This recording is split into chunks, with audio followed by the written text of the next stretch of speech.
Hai guys, bersama saya SLD, YouTuber Sumber Paradaya, dan saya akan bicara dengan Kepala Kantor Pertanahan Sumber Paradaya. Sekaligus pada hari ini adalah momentum yang tepat karena bertepatan dengan ulang tahun Undang-Undang Pokok Agraria Nomor 5 Tahun 60. Baik, hai. Selamat siang Pak. Selamat siang Pak SLD. Ya. Senang bisa bertemu dengan Pak Kakak pada hari ini di momentum ulang tahun Undang-Undang Pokok Agraria Nomor 5 Tahun 60. Oke. Bagaimana pandangan Pak Kakak terhadap Undang-Undang Pokok Agraria dengan tata ruang? Bisa dijelaskan supaya karena ada dua substansi yang berbeda, bagaimana pandangan? Jadi baik. Jadi Undang-Undang Pokok Agraria atau UPA itu sendiri adalah Undang-Undang Nomor 5 Tahun 1960 tentang pokok-pokok agraria, di mana hukum atau undang-undang ini lahir berdasarkan konsesi ada berbagai ragam budaya adat yang ada di Indonesia ini, sehingga dilahirkan suatu undang-undang yang bersifat nasional. Itu lahirlah Undang-Undang Nomor 5 Tahun 60 yang dimana hari ini tepat tanggal 24 September tahun 2020 Undang-Undang Nomor 5 Tahun 60 genap berusia 60 tahun. Sedangkan tata ruang itu sendiri itu dia berdiri sendiri. Undang-Undang terakhir itu adalah Undang Nomor 26 tahun 2007 kalau tidak salah tentang penataan ruang. Jadi antara UPA dengan undang-undang penataan ruang sebenarnya dua hal yang berbeda, tapi sejak tahun 2017 setelah kementerian kita menyebut antara tata ruang dengan BPN, jadi nama kementerian kita menjadi Kementerian ATR, Kementerian Tata Ruang Badan Pertanahan Nasional, yang dimana sudah dia 2 periode dijabat oleh Bapak Sofyan Jalil sebagai Menteri Agraria dan Tata Ruang Kepala Badan Pertanahan Nasional. Kurang lebih pandangan tentang UPA dan Undang-Undang Tata Ruang seperti itu. Hari ini secara nasional provinsi dan kabupaten semua melaksanakan event yang sama ya, nasional ya. Pak Kakak, saya tanya sedikit lagi. Kita tahu berbagai macam persoalan yang kita hadapi di Indonesia, tersedia di Sumatera Daya. Kondisi kita saat ini kemiskinan. Bagaimana peranan Badan Pertanahan Nasional dalam upaya percepatan penanggulangan kemiskinan, khususnya tupoksi yang ada di tempat ini? Oke, baik.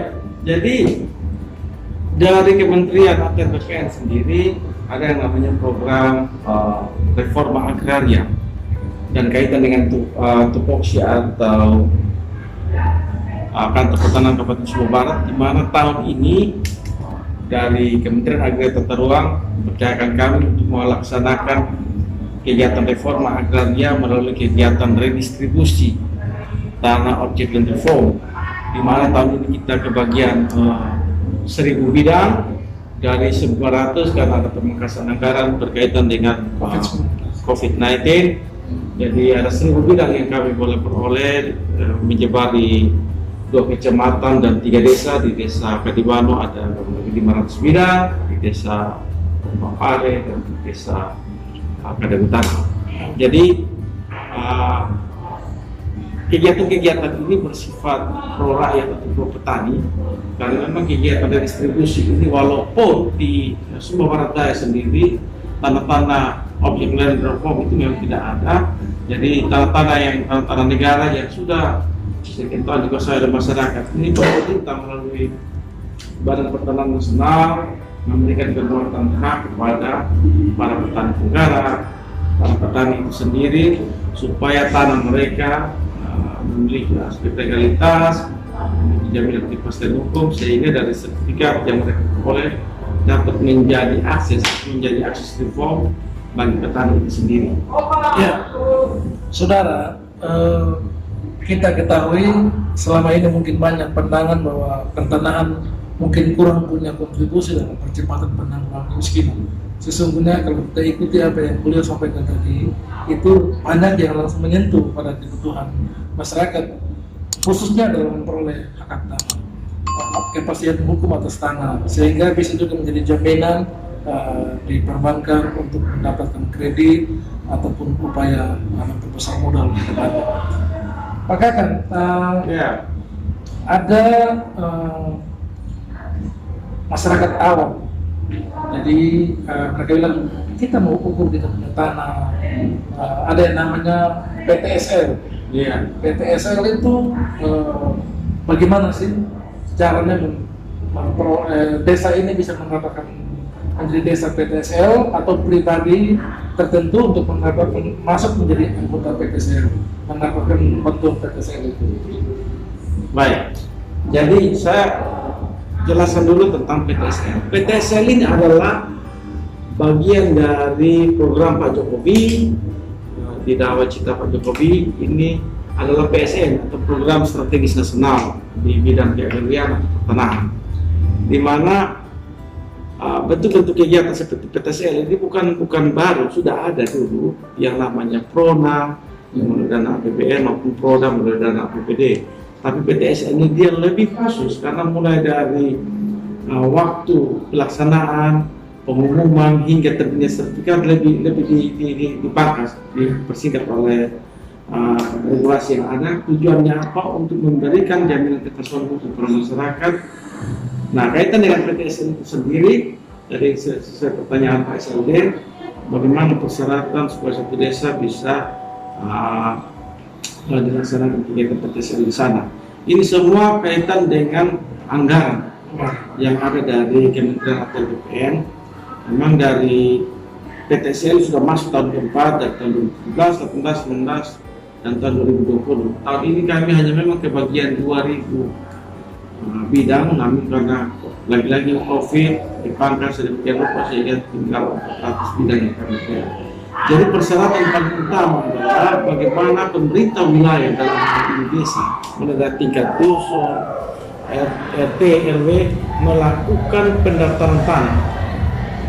Pendaftaran tanah yaitu mereka mencatat, menginventarisir tanah-tanah masyarakat yang sudah bersertifikat maupun belum bersertifikat. Dari data lapangan, data dari wilayah yang ada itu, mereka mengajukan permohonan kepada kami, sehingga kami bisa dapat mengusulkan ke tingkat provinsi dan provinsi ke tingkat kementerian, sehingga dalam kegiatan tahun-tahun berikutnya desa-desa yang belum tersentuh oleh PTSL dan melalui data seperti arah pada kami kaitan dengan database desa-desa mana yang belum sama sekali menerima kegiatan pelayanan pertanahan, tentu kami sudah punya data itu. Hanya memang tujuan dari PTSL itu ya pendaftaran tanah sistematis lengkap. Bagaimana kita goalnya untuk mencapai desa lengkap dan juga kecamatan lengkap. Artinya begini, Sumba Barat ini kan terdiri dari 8 kecamatan, 11 kecamatan, sorry. 173 desa. 11 kecamatan, 173 desa, ada 2 kelurahan, Meliru, Tabulang. Jadi memang penyebaran selama ini PTSL lebih banyak difokuskan di Kecamatan Kodim Utara. Nah, ketika penyebaran desa ini paling banyak di Kodim Utara, berarti desa-desa tertentu yang di Kodim Utara ini yang goal kita untuk supaya bisa capai desa lengkap. Ya. Ketika Kodim Utara sudah desa di Kodim Utara sudah ada desa lengkap, itu akan mengarah kepada kecamatan lengkap. Begitu. Nah, kenapa Kodim Utara? Lengkap dalam hal ini apa?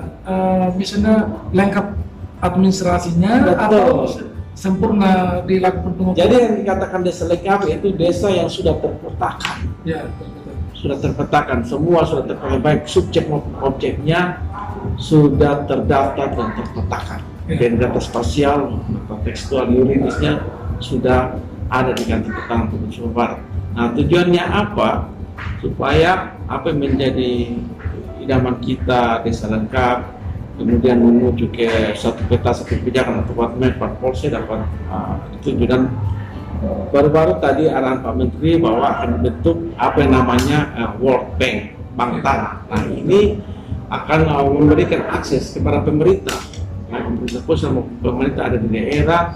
Ketika semua kabupaten kota sudah memiliki rencana tata ruang, ini akan semakin memudahkan pemerintah dalam melayani masyarakat. Menarik tadi yang Pak Kakan sampaikan tadi, kalau anggarannya tahun ini sebetulnya dipangkas karena COVID.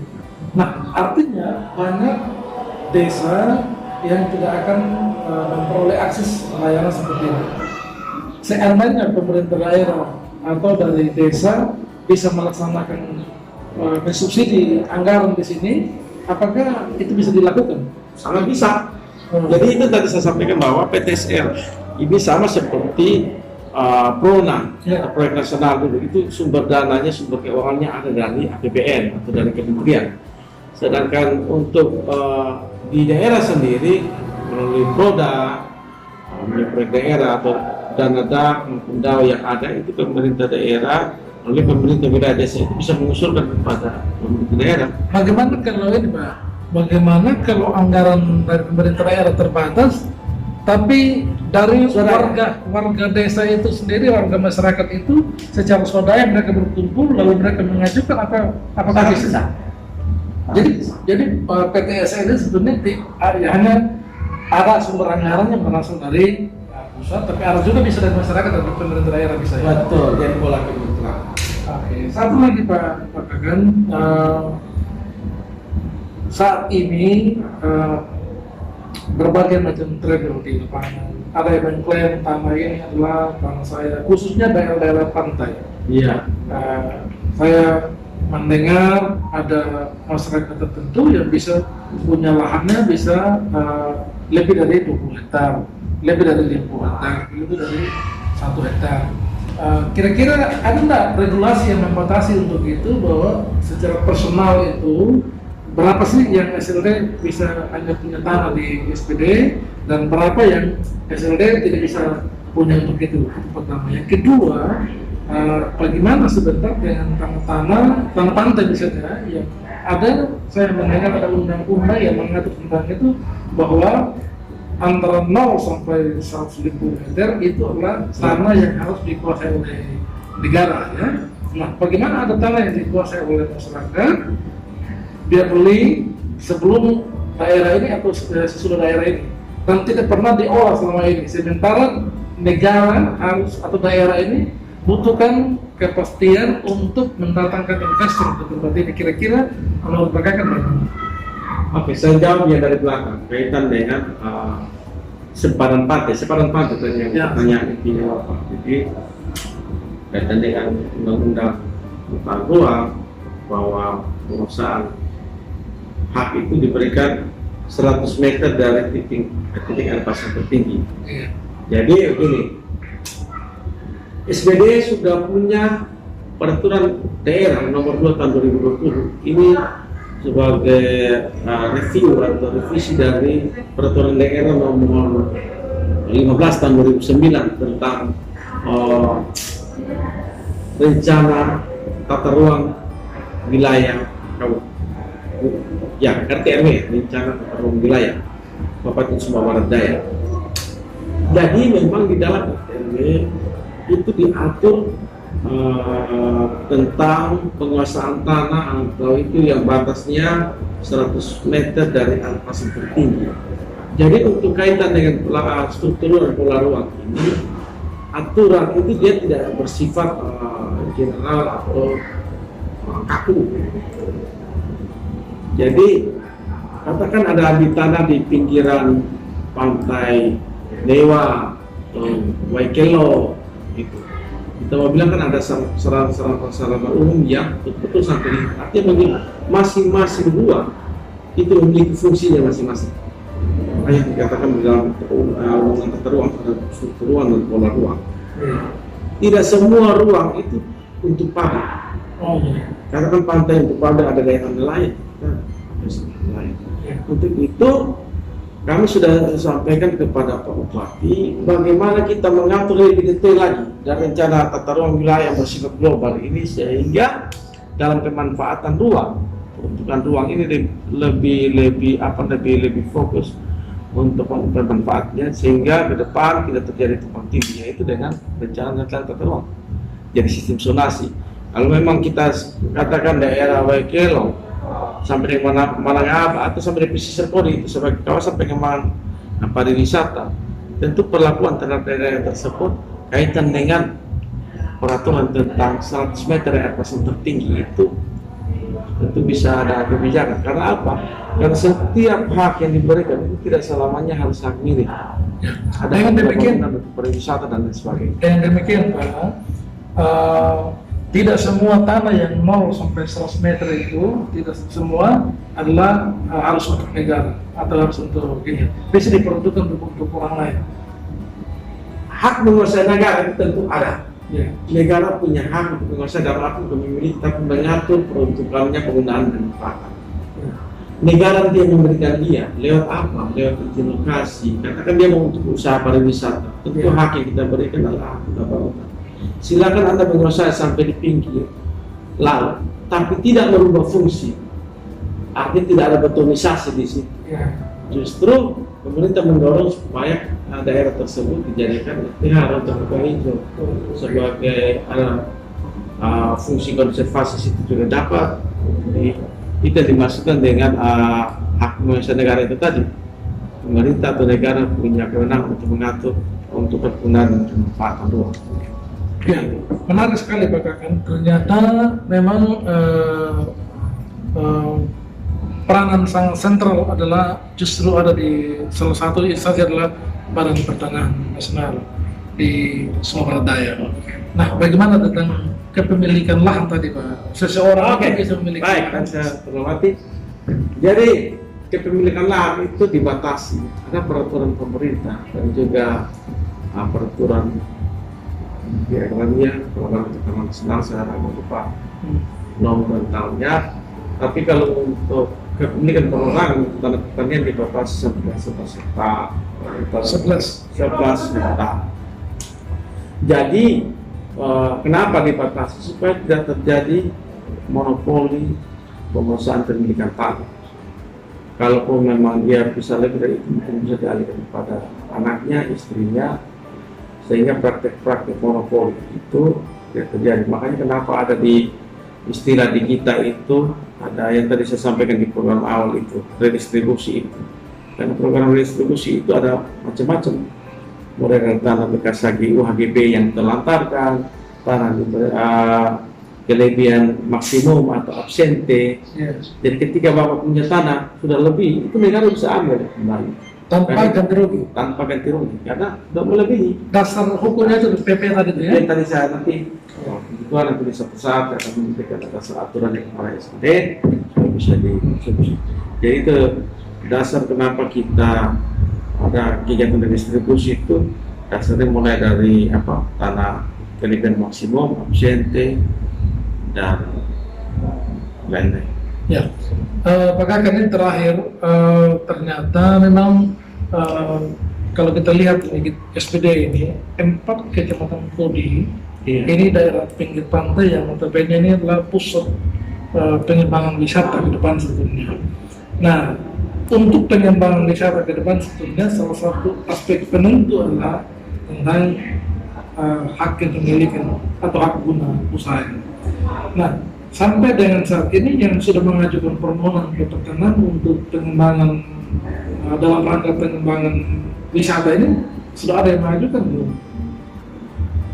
Jadi Bisa membangun hotel, membangun kalau untuk homestay. perorangan sudah sangat banyak, untuk perseroan atau badan-badan usaha itu memang belum terlalu banyak, karena memang awal perolehan tanah ini rata-rata dari kepemilikan perseorangan. Nanti kemudian ketika mereka mau membangun, baru mereka membuat perseroan. Kenapa dari awal mereka tidak langsung perseroan? Karena memang aturan kita sangat ketat. Ketika mereka meminta langsung atas nama PT, kita kan meminta dia punya RAP, semacam RAP atau proposal apa yang harus bangun. Namun memang untuk yang pesisir ini yang menjadi penentu adalah itu tadi saya sampaikan, Pak Presiden. FTTR menjadi kata kunci untuk pemanfaatan ruang yang ada, rencana detail tata ruang. Iya. Karena itu situ sudah ada sistem zonasi, mana yang boleh, mana yang tidak boleh, dan lain sebagainya. Dan itu mesti sinkron dengan Pemda ya. Itu dari Pemda, FTTR dari Pemda. Pemda yang mengusulkan, kita hanya memberi arah pada pemerintah daerah untuk membuat RTTR. Kalau kita RTRW kan sudah tadi yang saya sampaikan 2 nomor 2020 tentang rencana tata ruang wilayah itu seperti itu. Kita mendorong lagi supaya bisa ini lebih detail, yaitu melalui rencana detail tata ruang. Ya. Pak Kakang, terima kasih banyak untuk Oke. wawancaranya pada hari ini. Saya minta closing statement Pak Kakang terkait dengan hari ini dan pelayanan yang lebih prima ke depan bagi. Oke, closing statement. Pagi tadi saya dan rekan-rekan sudah mencanangkan pembangunan wilayah zona integritas menuju kepada wilayah bebas korupsi, wilayah bebas bersih birokrasi, melayani. Tentunya yang namanya integritas itu kaitan dengan konsistensi atau komitmen untuk melakukan pelayanan yang bersih tanpa ada embel-embel korupsi, nepotisme, apalagi kolusi.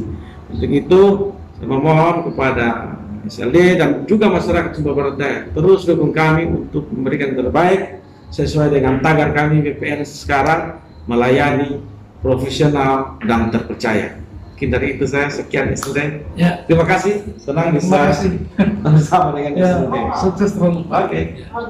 Baik, pemirsa, demikian wawancara khusus saya dengan Pak Kepala Kantor Pertanahan dan Tata Ruang Sumba Barat Daya. Demikian, Tuhan berkati.